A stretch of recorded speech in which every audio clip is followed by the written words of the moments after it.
Well, let's keep on working on deeds. And why don't we look on locating one?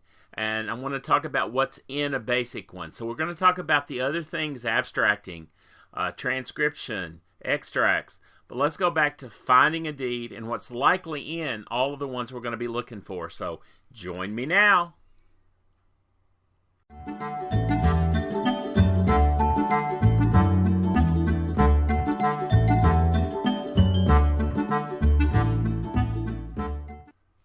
Well, hey, it's Mark Lowe with Kentucky Tennessee Research. Still playing with deeds, still learning, still working, having a great time, and hope you're ready to look at the next step or another step in locating a deed that's important for your research. So we'll look at some of the examples of what's included within the deed and kind of talk about how they fit together and what's important. It's still very basic stuff. So we're going to find and understand deeds today. So I want to join with me as we look through part of this and kind of just understand a little bit more about it. Now, we talked a little bit about finding them on Family Search and looking at the information. But we talked about that you could go to indexes, okay? So basically, if we were looking for a specific index or a specific deed, then it would be helpful to know, in this case, there's different ways that they are indexed in the deed offices or in the various land offices or clerk's office. They're often referred to as a direct index, sometimes called a grantor index or a grantee index. Okay? But this is a direct index. It's indexed by the seller. That would be the grantor. So you'll notice in that first column, there is the name. That's the person who is selling. That is also called the grantor. In the second column, it says to up there at the top. So John A.G. is selling to J. Robinson. He is the buyer or the grantee. Then a little bit further to the right, we have the deed book and page. Now, sometimes there's a column there for instrument. It may say indenture, or it may have the I. It may have deed. It may have POA, power of attorney, any number of things. It may even actually be wills or other things that are included. Sometimes that instrument is noted, sometimes not. Okay, that's a direct index. So if we know who sold the property, if we were looking for land that our ancestor, that we knew that his name sold, he or she had sold property, then we could use a grantor index. Now, generally, when we're looking for our family's land, we look for all of their purchases and we look for all of their sales, and then we compare those. We'll do that at a later date. For right now, that was what a direct index looks like. Now, there's also one called a reverse index. That's where it's indexed by the person buying. So generally, the word from is included. Now, in this case, it's indexed by the grantee. That is the person who is buying. And so the person who is selling would be the grantor. So on that left column, we're going to, in this case, it'd be a little different. We're first going to have the buyer, who is the grantee. R.W. Brown, for example, is buying from Mr. Armstrong, who is the seller or the grantor. If you go further to the left, notice this has an instrument reference. It said it's a deed. It has a date of recording. So the indexes may be different in various locations or various time periods. It'll always then, here's a deed book and a page number. So that's what we're looking for. And we talked about the example of that in the last video of looking for, say, deed book 9 and a particular page. So I think it just takes a little bit of practice of just doing experience to understand a little bit more about what's there and what we're likely to find. So if in our case, if we're looking for where granddad bought his property, we would use a reverse index because it would be indexed from. So in that case, if he were R.W. Brown, if that's granddad, R.W. Brown bought from N.E. Armstrong. Okay? So again, we have both types of indexes. We use the one that we need to begin to identify and access the information that we need most. Does that make sense? Okay. Using it a little bit will help you and just looking at them. Not every place has those. We'll talk about in another time how to work from it if there's not that kind of index and you have to work around it. Remember, property can be transferred in numerous ways, and we'll just talk about that briefly today. We'll talk more about it later.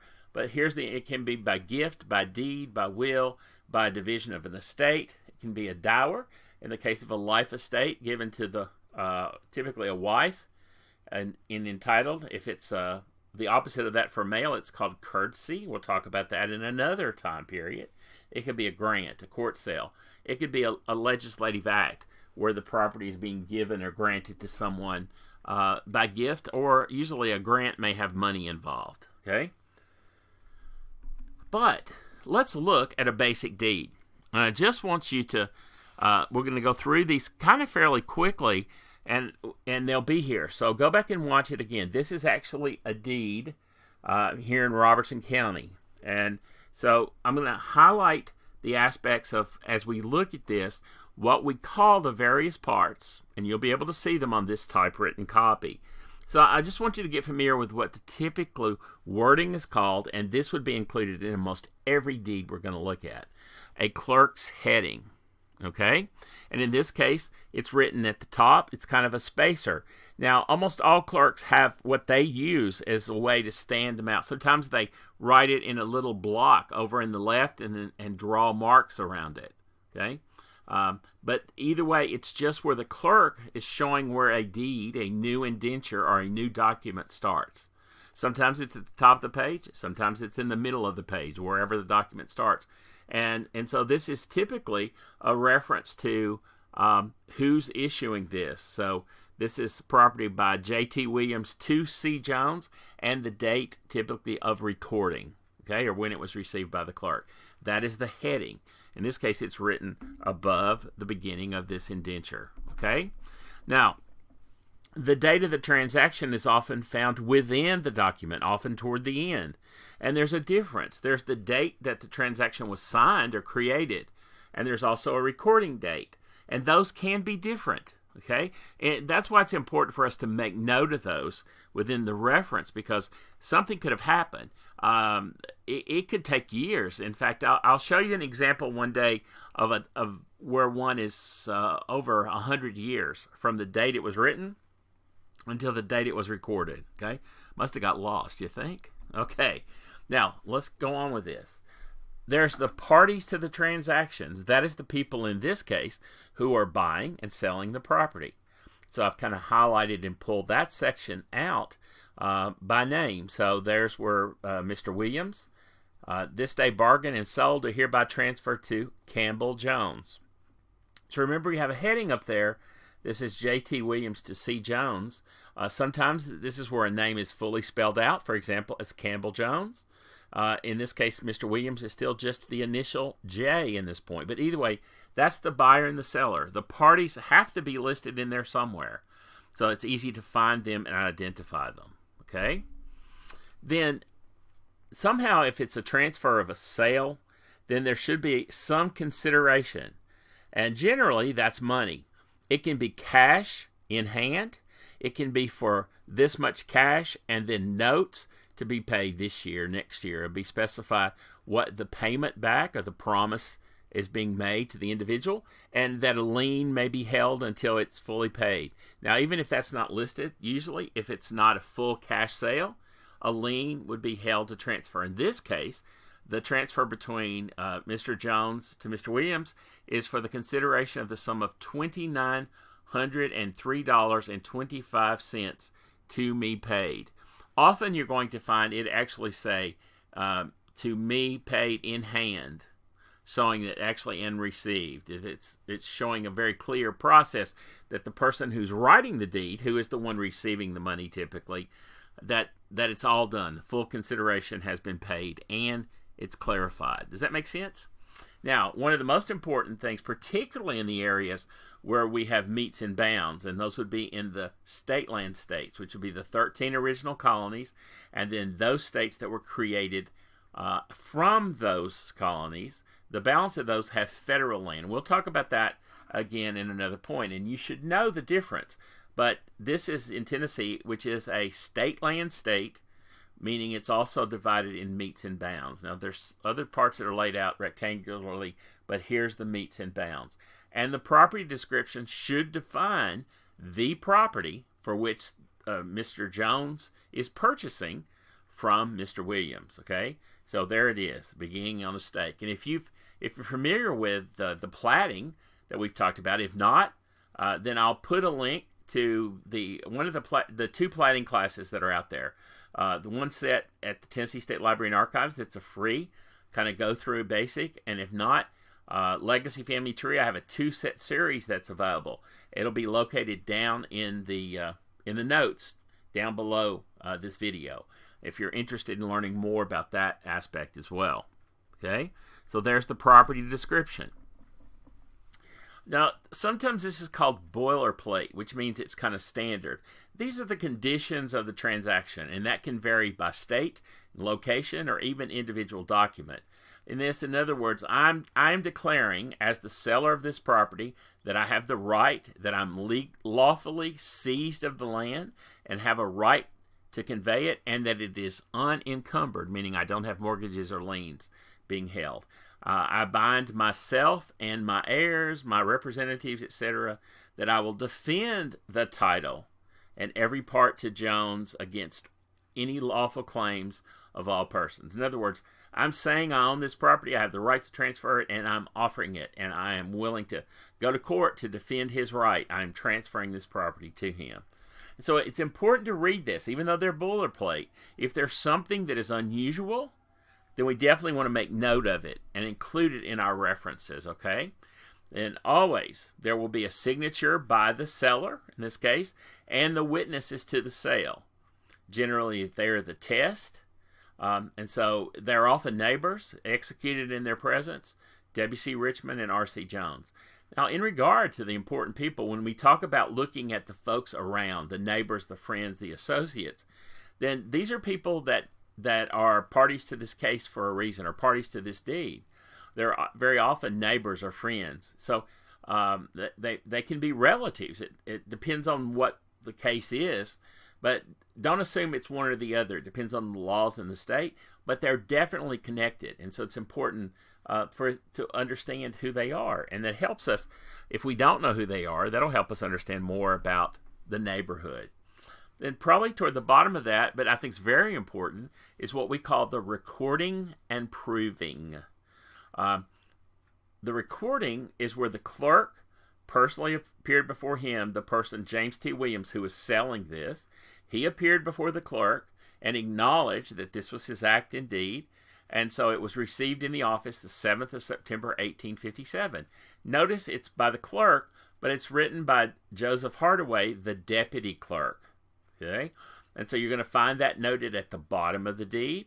Now remember, as this was copied into the deed book and added, that probably too was done by the deputy clerk. He added that heading at the top. He added the body of the deed as it was handed to them. Remember the original deed, the recording and proving, and then at that point, once this is recorded, then that original deed then will be returned to the new buyer. This would be returned to Mr. Jones. It's his deed that Williams has brought in to be recorded. They'll return them back to the person who brought it in to share. Now, all of those things are included. And so as we look at one, this is one of the ones that I mentioned in the last session. This is the copy of the one from E.S. Hockersmith to Mr. Farmer. Okay? And I just wanted to notice now, Deed Book 9, page 475, is my citation written at the top of this area. So this is not the aspect of it being, this is not written at the top in that case. It was written here because I added it, okay? It's not something that was there otherwise. So it's there because I had written it in the notes. This is actually what was originally in the deed book, and that would be that header that we just talked about. And notice how similar it is to the one that the example I showed to you. It has E.S. Hockersmith to W.H. Farmer, and the date. The date of this case is the recorded date. Okay, and so it's going to show up in the reference in regard to that. That's the clerk's heading. Okay, Now, the other part of that will be the date of the transaction. And so if we look within this, for example, we're going to say given under my hand and seal. Well, look at that date. 20th November, received 24th November. That 24 November is the same date as the recording date. So the date that Mr. Farmer actually received this from Mr. Hockersmith is probably the 20th of November, 1856. So this would be the date of the document. This would be the date of recording. Okay? And it's important to know the difference. Notice in this case there's 4 days difference. It could be much more than that. Okay? Now, who are the parties to the transaction? Okay? Who are the parties? Well, in this case, there's one, E.S. Hockersmith of Robertson County, state of Tennessee, and he's selling it to, and see, they may not always be together. In this case, he's conveyed it to Willis H. Farmer of the state and county aforesaid. So in this case, we have 2 people from the same county buying and selling. Often, though, we'll find that there's a difference in location. So that's also important. As we're looking at a deed, it may refer to one or the other being in somewhere else, or both of them, and the property being in yet a third location. Okay? So these are the parties to the location and where they are. Parties to the transaction and where they are.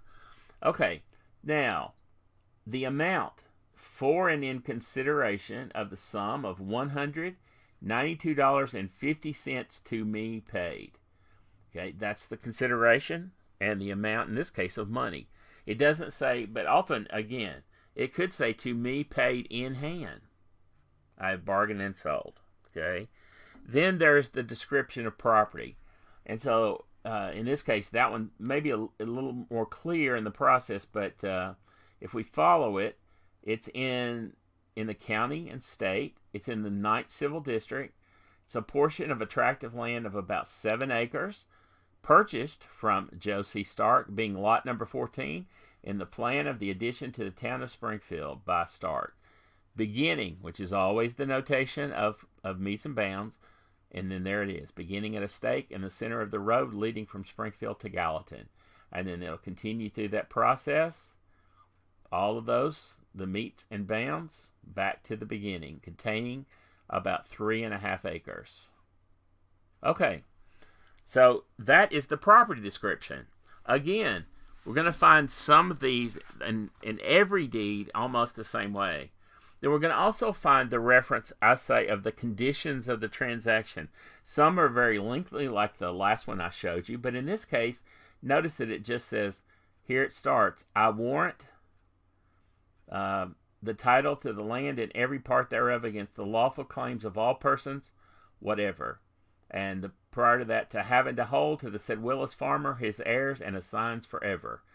Okay, much briefer, but basically illustrating the same point. That is the conditions of the sale.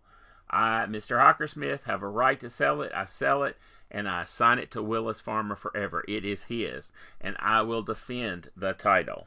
Okay?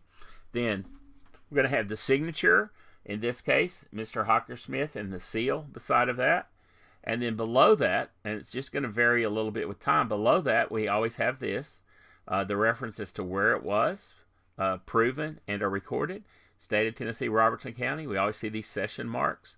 And then look, personally appeared before me, the clerk, to be the above bargainer, Hockersmith. He's personally known by me and acknowledged this to be his deed, given under my hand the 22nd of November, 1856. R.H. Murphy, clerk. All right, well, guess what? Guess what we've noticed? It was probably not written in the book until the 24th.